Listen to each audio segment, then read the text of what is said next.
Hello and welcome to Curiosity's Sake. It's that time of year that people get religious, whether it's Christmas or Diwali or SpongeBob Day. Religion is definitely a big part of this time of year, and over the past few months, I have been wondering a very simple question. What does religion offer to the world of video games?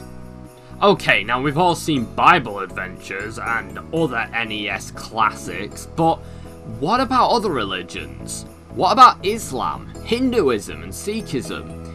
I decided that someone, namely myself, had to investigate this, and so I set out on an adventure like none other. I scoured the internet to find 4 games representative of our planet's biggest and most popular religions, to see which religion made the best video game.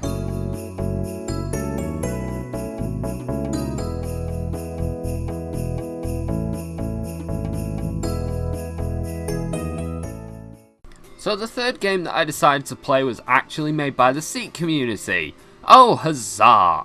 This game is a free flash game on SeekNet called Karma, the Ogre's Curse. It's a free point and click adventure game in which you have to earn karma and defeat an ogre in his cave. In order to play this though, I had to sign up to SeekNet.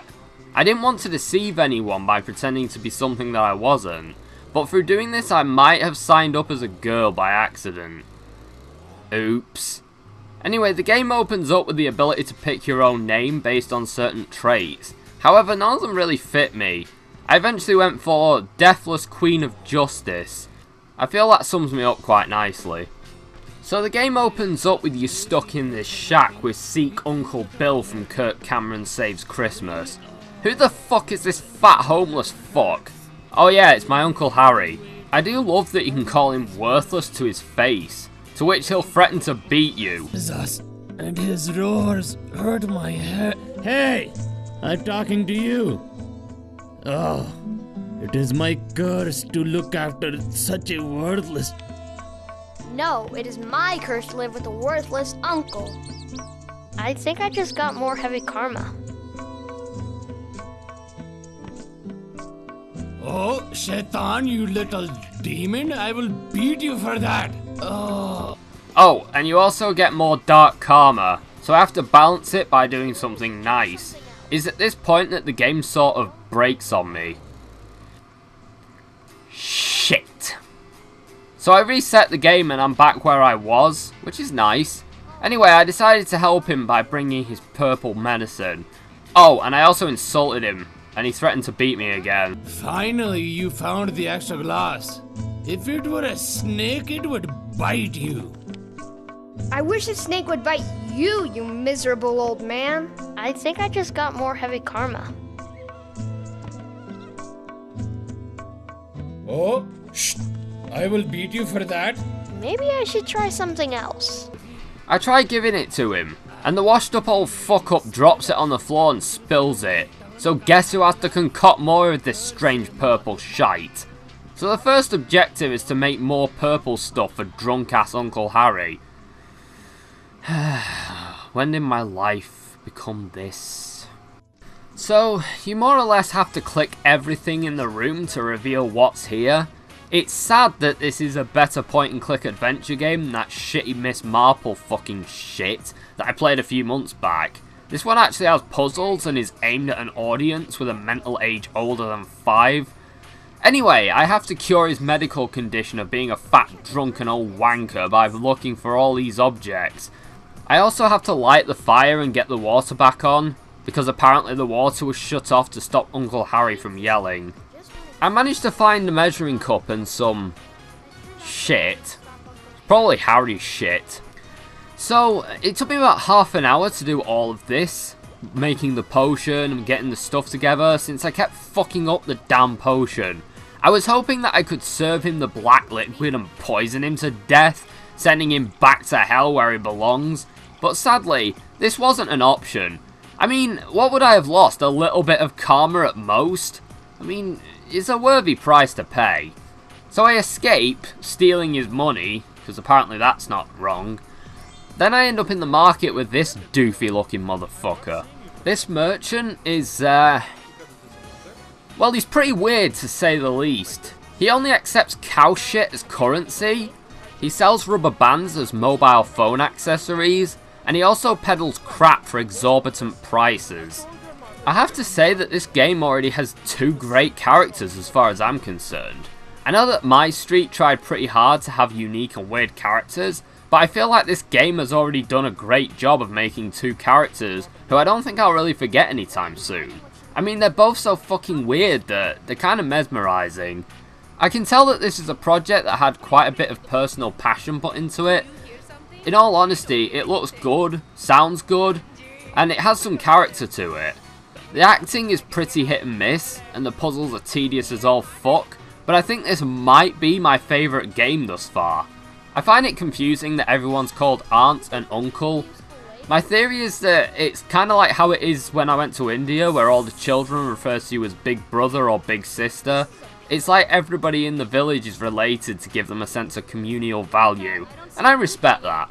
Quite a lot, actually. So according to this weirdo, there's an ogre who stormed through the town, destroying everything in his path. I really wouldn't be surprised though if it was just Uncle Harry on a drunken rampage. Crazy drunk fuck. Anyway, the problem with the town is that the water isn't working, and after spending half an hour wandering around, I never figured out how to fix it. I'm ashamed of admitting that I'm just not very good at point-and-click adventure games, and this game requires a lot of clicking around to uncover all of the solutions. I don't feel like this is an old 90s pack game where you have to click everywhere furiously for a solution. The solutions themselves are quite sensible, but finding the means to the solution is definitely the hard part. For example, at one point I spent half an hour clicking around all over the place for fucking eye drops that turned out to be in a bowl that I'd already searched before and had to click twice to uncover it. The only thing that I really have left to share about this game that comes to memory is this weird goth Sikh who lives in the outskirts of town. This guy is definitely my favourite character in the game, as he paints himself up like a skeleton and dresses up like some sort of Marilyn Manson hermit dude. Everything about this character is just amazing to me. Like how when you leave, he does weird shit like burying himself in the floor, and how he just sort of babbles like crazy. He kinda reminds me of No Bark from Fallout New Vegas. I imagine that both of them had too many scorpion stings to the brain and have suffered for it accordingly. I get the impression that this is a rather short game, but at the same time it would take me ages to beat it because of how bloody cryptic some puzzles are. You'd think that having a stick you'd be able to unclog a drain, but no, you need something else, and I have no idea what. I've searched long and hard and can't find it. Still, I wouldn't call this a bad game, and if you want to invest the time and effort to beat the game, I'd actually recommend doing so. Given what it is and how it was made, I'd say this is pretty good, and I might even come back to it one day. I'm not promising anything, but I hope so.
I love you. You please come in my shop.